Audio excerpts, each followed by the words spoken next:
5 जून 2023 की एक अंधेरी और गहरी रात हैदराबाद के Rajiv Gandhi international airport police station में एक व्यक्ति सफेद वस्त्र पहने और माथे पर तिलक लगाए दाखिल होता है। उसकी आंखों में चिंता और भय साफ झलक रहा था। इस व्यक्ति का नाम अय्यागरी साई कृष्णा था, जो हैदराबाद के सरूर नगर इलाके के एक प्रसिद्ध मंदिर का पुजारी था। उसकी उम्र 36 साल थी। उसने पुलिस को बताया कि उसकी 30 साल की भांजी कुरुगंती अप्सरा 2 दिन पहले यानी कि 3 जून की रात से गायब है। ये कहानी एक युवा लड़की की है, जिसने अपने जीवन में कुछ ऐसे फैसले लिए जिनका परिणाम बेहद घातक साबित हुआ। इस कुरुगंती अप्सरा मर्डर केस में लड़की के अवैध संबंध, झूठ और धोखाधड़ी ने उसके जीवन को एक ऐसा मोड़ दे दिया कि अंत में सारा मामला सामने आने पर हर कोई हैरान रह गया। जैसे ही सच्चाई से पर्दा हटा, लोग लड़की के साथ हुए हादसे को कर्म का फल तक कहने लगे कि जैसे करनी वैसी भरनी। तो आज के एपिसोड में जानेंगे कि आखिरकार क्या था इस अप्सरा मर्डर केस का पूरा सच। इस घटना के खुलासे ने मामा भांजी के रिश्ते को कैसे शर्मसार कर दिया, और आखिर क्यों सच्चाई जानने के बाद हर किसी के मन में यही सवाल उठ रहा था कि आखिरकार लड़की ने ऐसा क्या किया था कि उसकी मौत के बाद लोग इस हादसे को एक्ट ऑफ कर्मा का नाम देने लगे। अप्सरा मर्डर केस की कहानी बेहद पेचीदा और रहस्यमय है, इसलिए इस कहानी के हर पहलू को विस्तार से समझने की कोशिश करते हैं कि लड़की के साथ आखिरकार हुआ क्या था। उसने ऐसे कौन से कदम उठाए थे जिन्होंने उसे मौत के मुंह में धकेल दिया, और कैसे इसकी वजह से मामा भांजे जैसे रिश्ते भी शर्मसार हुए थे। इन सभी सवालों के जवाब और पूरी घटना की डिटेल से जानेंगे हमारे आज के एपिसोड में। तो आइए इस रहस्यमय और दिलचस्प घटना की तह तक पहुंचते हैं। उससे पहले अगर आपने अब तक हमारे हत्याकांड YouTube चैनल को सब्सक्राइब नहीं किया है तो जल्दी से चैनल को सब्सक्राइब करें और बेल आइकॉन को भी जरूर दबा दीजिए, ताकि जुर्म की दुनिया की अनसुनी दास्तानें आप तक जल्द से जल्द पहुंच सके। 5 जून 2023 को अय्यागरी ने बताया कि अप्सरा को उसके दोस्तों से मिलने के लिए जाना था, इसलिए मैंने उसे शमशाबाद इलाके में ड्रॉप किया था और फिर मैं अपने घर चल गया था। पर थोड़ी ही देर बाद जब उसके फोन पर कॉल किया तो अप्सरा का मोबाइल स्विच ऑफ आ रहा था। पुलिस को मामला जरा गंभीर लगा, इसलिए उन्होंने तुरंत जांच शुरू कर दी। उसके बाद अप्सरा के दोस्तों से भी जानकारी जुटाने की कोशिश की, लेकिन उनको भी कुरुगंती के बारे में कुछ भी पता नहीं था। फिर पुलिस ने अप्सरा की मां से जांच की, जिन्होंने पुष्टि की कि आखिरी बार उनकी बेटी को अय्यागरी ही कार में ले जा रहा था। अय्यागरी ने भी पुलिस को बयान दिया कि आखिरी बार अप्सरा उसी के साथ कार में बाहर गई थी। इसलिए पुलिस ने पिकअप और ड्रॉप लोकेशन के बीच के सभी सीसीटीवी फुटेज को खंगालना शुरू कर दिया। शमशाबाद इलाके के आसपास सैकड़ों सीसीटीवी कैमरे लगे हुए थे। सीसीटीवी फुटेज को खंगालते वक्त पुलिस बहुत हैरान भी थी, और पुलिस को थोड़ा शक भी होने लगा था, क्योंकि जब पुलिस सीसीटीवी फुटेज को खंगाल रही थी तब अय्यागरी अप्सरा को कार में बिठाते हुए तो दिखाई देता है, लेकिन अय्यागरी द्वारा बताए गए 21 किलोमीटर के दायरे में किसी भी सीसीटीवी फुटेज में अप्सरा को ड्रॉप करते हुए अय्यागरी नहीं पाया गया। और जैसे जैसे जांच आगे बढ़ी, एक ही व्यक्ति था अय्यागरी, जो कि जांच पड़ताल के वक्त अपना बयान बार बार बदल रहा था, जिससे पुलिस को उस पर शक और भी गहरा होता जा रहा था। आखिरकार गहन पूछताछ के बाद अय्यागरी ने कबूल कर ही किया कि उसने अप्सरा को मार डाला है। 3 जून की रात अय्यागरी अप्सरा को घुमाने के बहाने कार में बैठाकर शमशाबाद के एक सुनसान पहाड़ी इलाके में ले गया था। वहां किसी बात पर दोनों में बहस शुरू हो गई। गुस्से में आकर अय्यागरी ने एक बड़ा सा पत्थर उठाकर अप्सरा के चेहरे पर मार दिया, और उसने बार बार पत्थर से वार किया और उसे बेरहमी से कुचलकर मार डाला। अपनी भांजी की हत्या के बाद अय्यागरी को उसकी लाश को ठिकाने लगाने की चिंता सताने लगती है, इसीलिए वो लाश को प्लास्टिक में लपेटकर अपनी कार की डिग्गी में ही रख लेता है और उसे ठिकाने लगाने के लिए जगह खोजने लगता है। पहले उसने लाश को जलाने की कोशिश की, लेकिन उसे एक लाश को जलाने लायक पर्याप्त लकड़ी नहीं मिली और पकड़े जाने का डर भी सताने लगता है। इसलिए लाश को जलाने का आइडिया ड्रॉप करके उसे किसी और तरीके से ठिकाने लगाने के बारे में सोचने लगता है।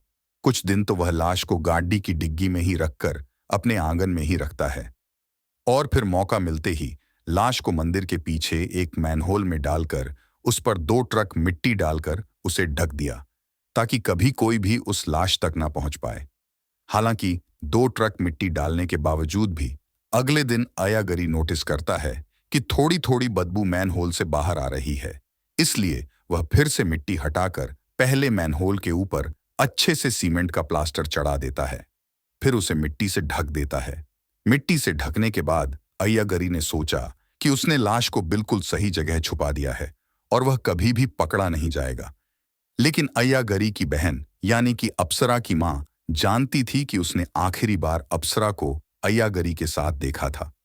शक से बचने के लिए अय्यागरी खुद ही पुलिस के पास जाकर अपनी भांजी के गायब होने की शिकायत दर्ज करवा देता है। पुलिस शुरू में उसकी बात मान लेती है, लेकिन जांच के दौरान उसका झूठ सामने आ ही जाता है। अब पुलिस वाले हत्या के पीछे के मोटिव के बारे में पता लगाने की कोशिश करते हैं, तो अय्यागरी पूछताछ के दौरान कई चौंकाने वाले खुलासे करता है। अय्यागरी के खुलासे के हिसाब से अय्यागरी और अप्सरा के बीच लंबे समय से प्रेम संबंध चल रहा था और देखते ही देखते दोनों का प्यार इस प्रकार परवान चढ़ने लगा कि दोनों एक दूसरे के बेहद ही करीब आ जाते हैं। और फिर एक दिन दोनों को पता चलता है कि अप्सरा गर्भवती हो गई है। अप्सरा गर्भवती होने के बाद से ही अय्यागरी पर शादी करने का दबाव डालने लगती है। लेकिन अय्यागरी के सामने समस्या यह थी कि वो तो पहले से ही शादीशुदा था और उसके तो 2 बच्चे भी थे।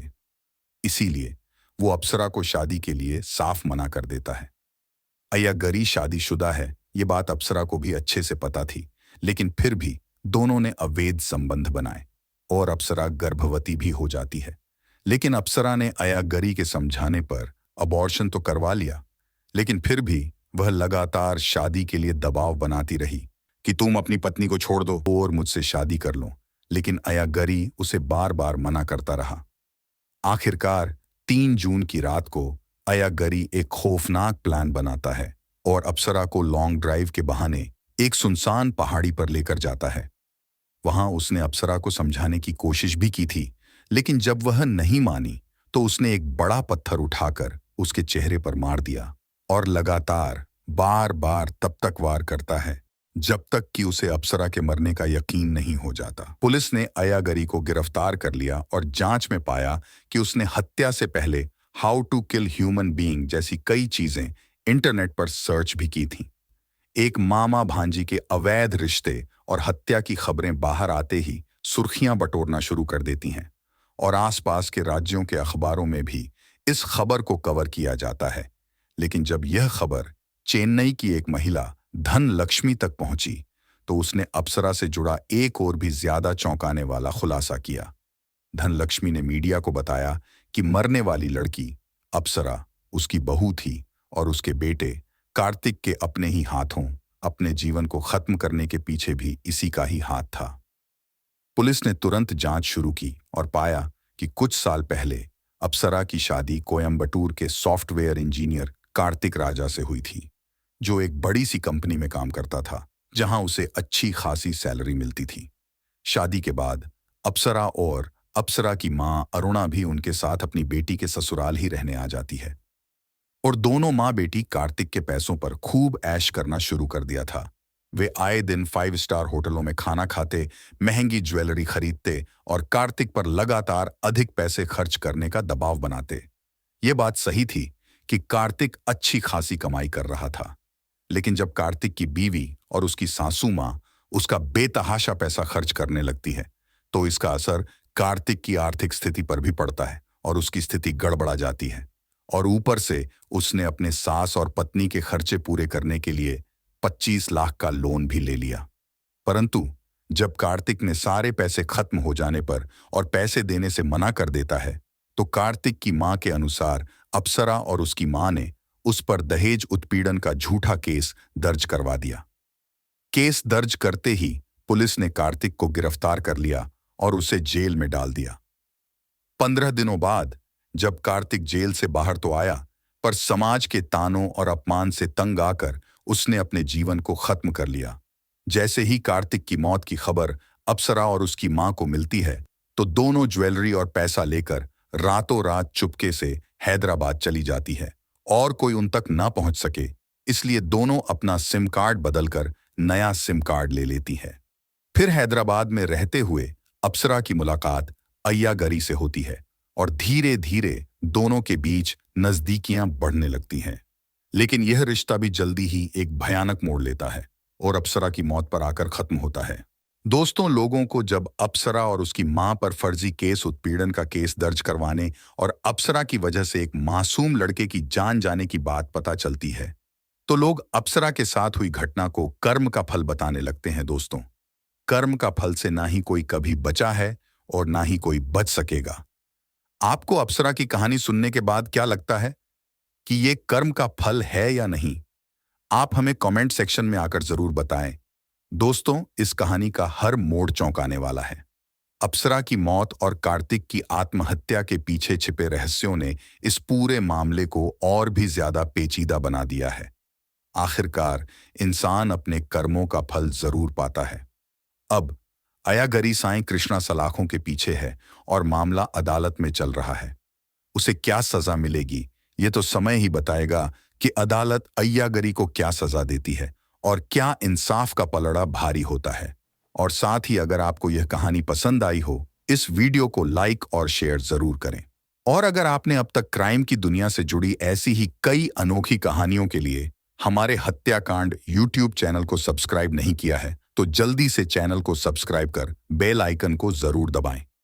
साथ जुड़े रहें। धन्यवाद।